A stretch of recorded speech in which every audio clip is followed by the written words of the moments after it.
Hello students, welcome to SMDT girls college YouTube channel. आज के lecture के अंदर हम हाइड्रोफाइट प्लांट्स की कैटेगरी के बारे में पढ़ेंगे। किसको? हाइड्रोफाइट प्लांट्स के बारे में पढ़ेंगे। हम पढ़ क्या रहे हैं? हम प्लांट्स के अंदर इकोलॉजिकल एडेप्टेशंस के बारे में पढ़ रहे हैं। किसको? प्लांट्स में पाए जाने वाले इकोलॉजिकल एडेप्टेशंस को डिस्कस कर रहे हैं। इकोलॉजिकल एडेप्टेशंस के लिए हमने कहा था कि प्लांट्स के अंदर एडेप्टेशन होता क्या है। एडेप्टेशन की डेफिनेशन में हमने पढ़ा कि प्लांट के स्ट्रक्चर में, मॉर्फोलॉजी में, एनाटॉमी में, फिजियोलॉजी में कुछ ऐसा चेंज आना जो कि उसको अपने इन्वायरमेंटल या क्लाइमेटिक कंडीशन में बेनिफिशियली रहने के लिए हेल्प करे, बेनिफिशियली लीव करने के लिए हेल्प करते हैं। इन चेंजेस को क्या कहते हैं? इकोलॉजिकल एडेप्टेशंस कहते हैं। हमने कल के लेक्चर में ये भी पढ़ा था कि ये चेंजेस कौन कौन से हो सकते हैं। मॉर्फोलॉजिकल, एनाटॉमिकल, फिजियोलॉजिकल और कुछ जो होते हैं रिप्रोडक्टिव चेंजेस भी हो सकते हैं। प्लांट्स को हमने वाटर की अवेलेबिलिटी की बेसिस पे 3 कैटेगरीज के अंदर डिवाइड किया था। वो 3 कैटेगरीज कौन कौन सी थी? Hydrophyte, mesophytes and xerophyte. Hydrophytes plants grow in और ऑन वाटर। मीसोफाइट प्लांट्स कौन से थे? जिनके लिए मॉडरेट वाटर की कंसंट्रेशन चाहिए होता है, मॉडरेट अमाउंट में वाटर चाहिए होता है। कहने का मतलब ये कि ना तो ज़्यादा वेट कंडीशन में ग्रो करें और ना ही ज़्यादा ड्राई कंडीशन चाहिए होती है इनके लिए। जीरोफिटिक प्लांट्स कौन से थे? जीरोफिटिक प्लांट्स वो प्लांट्स जो कि ड्राई हैबिटेट में या ड्राई कंडीशंस के अंदर ग्रो करते हैं। एक और कैटेगरी पढ़ी थी हमने हेलोफाइट्स की।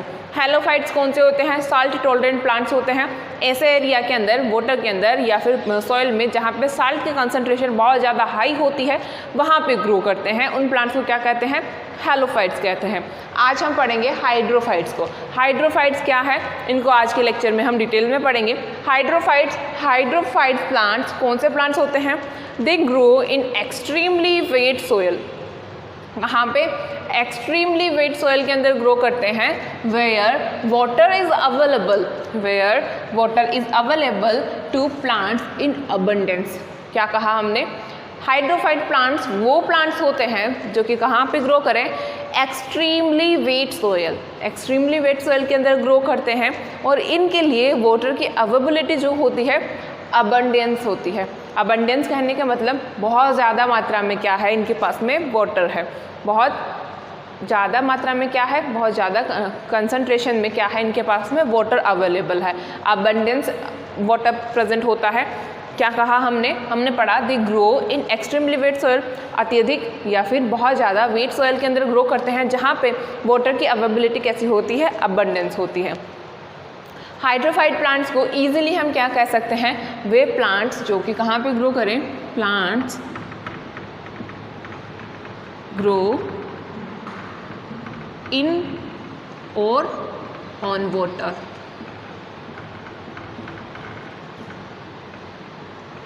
इन और ऑन वाटर कहने का मतलब क्या है? ऐसे प्लांट्स जो कि वाटर के अंदर या फिर वाटर की सरफेस के ऊपर ग्रो करें, ऐसे प्लांट्स को कौन सा प्लांट्स कह देंगे? हाइड्रोफिटिक प्लांट्स कह देंगे। हाइड्रोफिटिक प्लांट्स को कुछ कैटेगरीज के अंदर डिवाइड किया जाता है। हाँ, इन कैटेगरीज को पढ़ने से पहले हम हाइड्रोफिटिक प्लांट्स के कैरेक्टर्स के बारे में डिस्कस करेंगे। किसके बारे में? कैरेक्टर्स ऑफ हाइड्रोफाइट्स के बारे में डिस्कस करेंगे कि हाइड्रोफाइट प्लांट्स के कैरेक्टर्स जो होते हैं वो कैसे होते हैं। हमने जब लास्ट मोनोकोट, डाइकोट, स्टेम्स के बारे में जब पढ़ा था, जब हमने ऐसे इकोलॉजिकल एडेप्टेशन की बात की थी, कैरेक्टर्स ऑफ हाइड्रोफाइट प्लांट्स के अंदर हम क्या देखेंगे? कैरेक्टर्स ऑफ हाइड्रोफाइट प्लांट्स के अंदर हम देखेंगे कि ये हाइड्रोफाइट प्लांट्स जो होते हैं उनकी एनाटॉमी या मॉर्फोलॉजी कैसी होती है। किसकी? हाइड्रोफाइट प्लांट्स की एनाटॉमी या फिर मॉर्फोलॉजी जो होती है वो कैसी होती है। हाइड्रोफाइट प्लांट्स के अंदर क्या देखा जाता है? प्लांट्स में स्टेम के ऊपर, लीव्स के ऊपर क्या होती है? क्यूटिकल की थिक लेयर प्रेजेंट होती है। कौन से प्लांट्स के ऊपर होती है? ये जो ड्राई कंडीशंस के अंदर ग्रो करते हैं, ऐसे प्लांट्स के अंदर क्या देखने को मिलता है? क्यूटिकल की लेयर देखने को मिलती है। किनमें? प्लांट्स की सरफेस के ऊपर क्यूटिकल की लेयर देखने को मिलती है। हाइड्रोफिटिक प्लांट्स जो होंगे उनके अंदर क्यूटिकल की लेयर एब्सेंट होगी। यदि प्रेजेंट भी है तो बहुत थिन होगी। क्या कहा हमने? क्यूटिकल की लेयर क्या है? क्यूटिकल की लेयर जो है इन हाइड्रोफिटिक प्लांट्स के अंदर, हाइड्रोफाइट्स के अंदर क्यूटिकल की लेयर एब्सेंट होती है।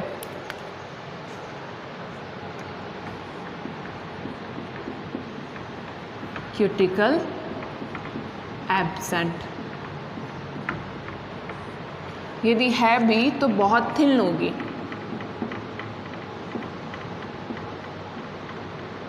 क्यों एब्सेंट होती है क्यूटिकल की लेयर? क्यूटिकल की लेयर करती क्या है? क्यूटिकल की लेयर जो है इवेपोरेशन को प्रिवेंट करती है। किसको? इवेपोरेशन। ये इवेपोरेशन क्या है? प्लांट के वाटर का वाष्प की फॉर्म में उड़ना क्या है? इवेपोरेशन कहलाता है।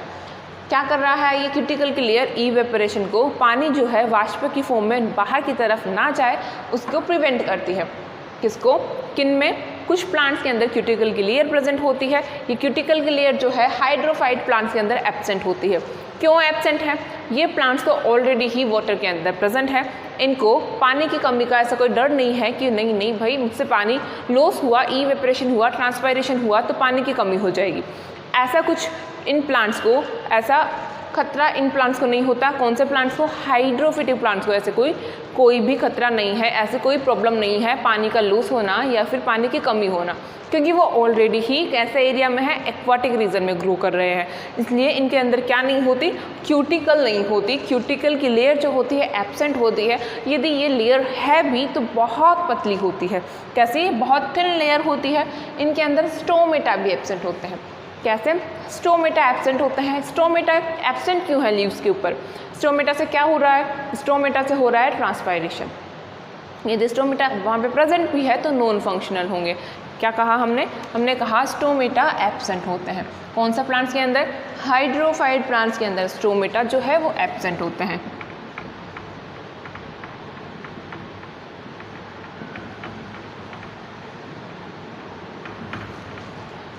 और कैसे होते हैं? नॉन फंक्शनल होते हैं। यदि प्रेजेंट है तो नॉन फंक्शनल होंगे।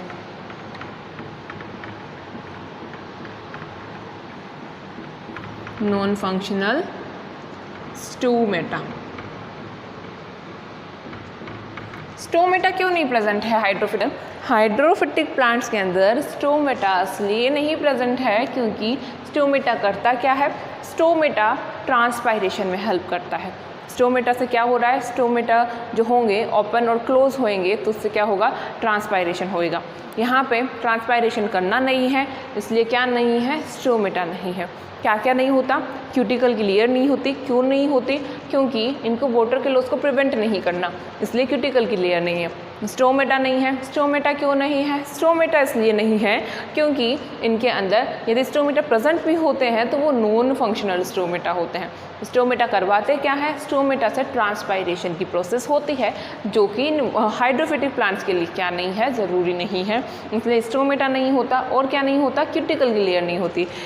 इनके अंदर एयर चेम्बर्स जो होते हैं बहुत बड़े बड़े होते हैं।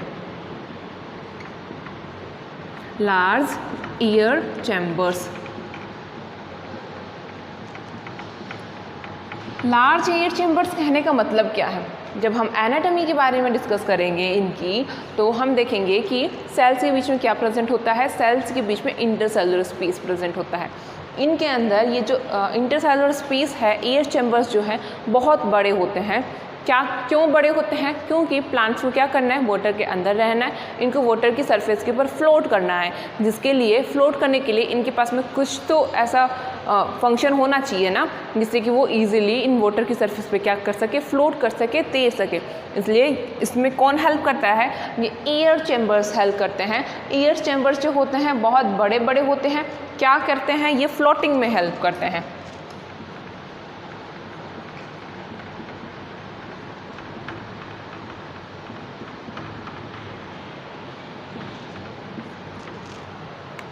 एयर चैम्बर्स का बहुत लार्ज होना किस लिए ज़रूरी है? क्योंकि प्लांट को किस में इन एक्वाटिक प्लांट्स को, हाइड्रोफिटिक प्लांट्स को कहाँ पे रहना है? एक्वाटिक रीजन में रहना है, पानी के अंदर रहना है। पानी के अंदर रहना है तो पानी की सतह पे ये बैठ क्यों नहीं जा रहे, डूब क्यों नहीं जा रहे? क्योंकि इनके अंदर ये जो एयर चैम्बर्स हैं बहुत बड़े होते हैं। ये क्या करवाते हैं? इनको फ्लोटिंग करने में हेल्प करते हैं, ताकि ये प्लांट्स जो होते हैं वाटर की सरफेस पे क्या कर सके? ईजिली फ्लोट कर सके। इनके अंदर रूट सिस्टम जो होता है, क्या रूट सिस्टम जो होता है एब्सेंट होता है या फिर लेस डेवलप्ड होता है? रूट सिस्टम कैसा है? एब्सेंट है।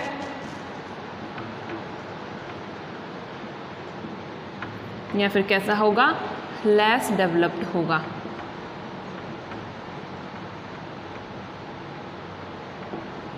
ऐसा क्यों, रूट सिस्टम इनके अंदर एब्सेंट या फिर लेस डेवलप्ड क्यों होता है? क्योंकि ये टेरेस्ट्रियल प्लांट्स नहीं है। टेरेस्ट्रियल प्लांट्स होते तो उनको सॉइल से वाटर को एब्जॉर्ब करना होता था, इसलिए उनके अंदर रूट सिस्टम जो होता है बहुत स्ट्रॉन्ग होना चाहिए और रूट जो होती है डीप तक ग्रो करनी चाहिए। जबकि हाइड्रोफिटिक प्लांट्स कहाँ पे ग्रो कर रहे हैं, पानी के अंदर ग्रो कर रहे हैं, वहाँ पे उनको पानी को एब्जॉर्ब करने की कोई ऐसा कुछ इशू नहीं है कि इनके पास में पानी की कमी होगी, क्योंकि ऑलरेडी अबंडेंट वाटर इनके पास में प्रेजेंट है। इसलिए इनके अंदर रूट सिस्टम जो होता है वो एब्सेंट होता है। राइजोम्स के फॉर्म में रूट्स इनके अंदर प्रेजेंट होती है, रूट लाइक स्ट्रक्चर्स प्रेजेंट होती है राइजोम्स।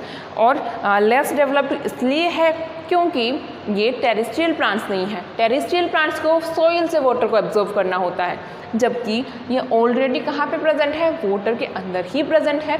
उनके पास में मैक्सिमम कंसंट्रेशन के अंदर क्या है, वाटर अवेलेबल है।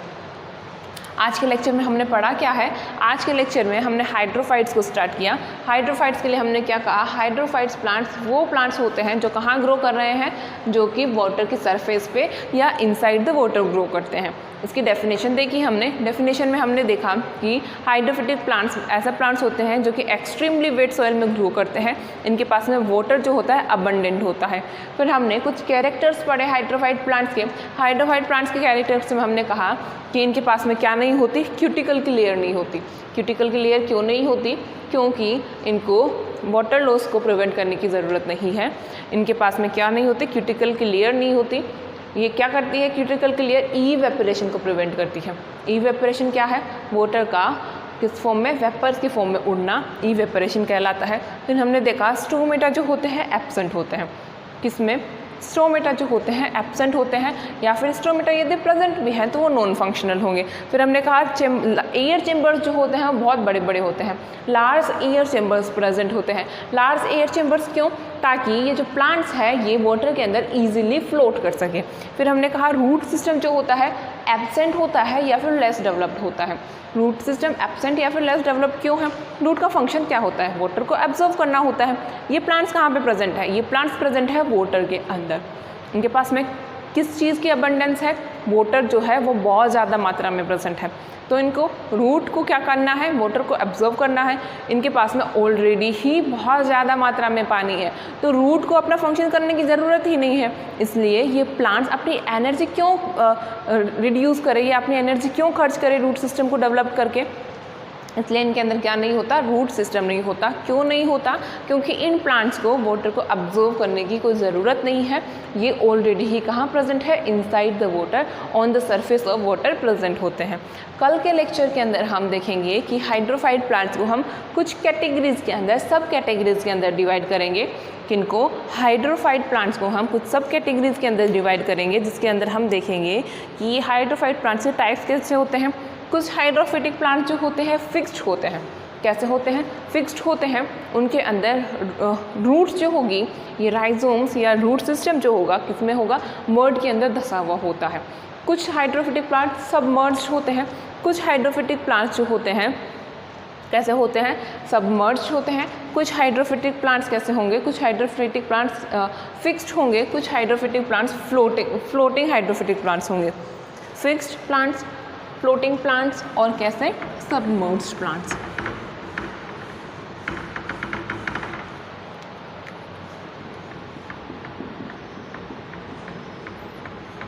फिक्स्ड हाइड्रोफिटिक प्लांट्स होते हैं।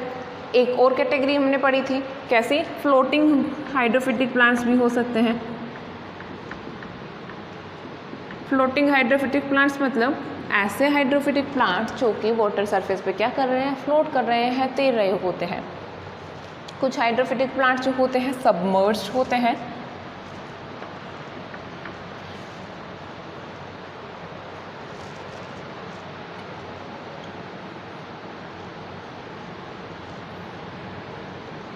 और कुछ हाइड्रोफिटिक प्लांट जो होते हैं रूटेड इमर्ज्ड हाइड्रोफिटिक प्लांट्स भी होते हैं। रूटेड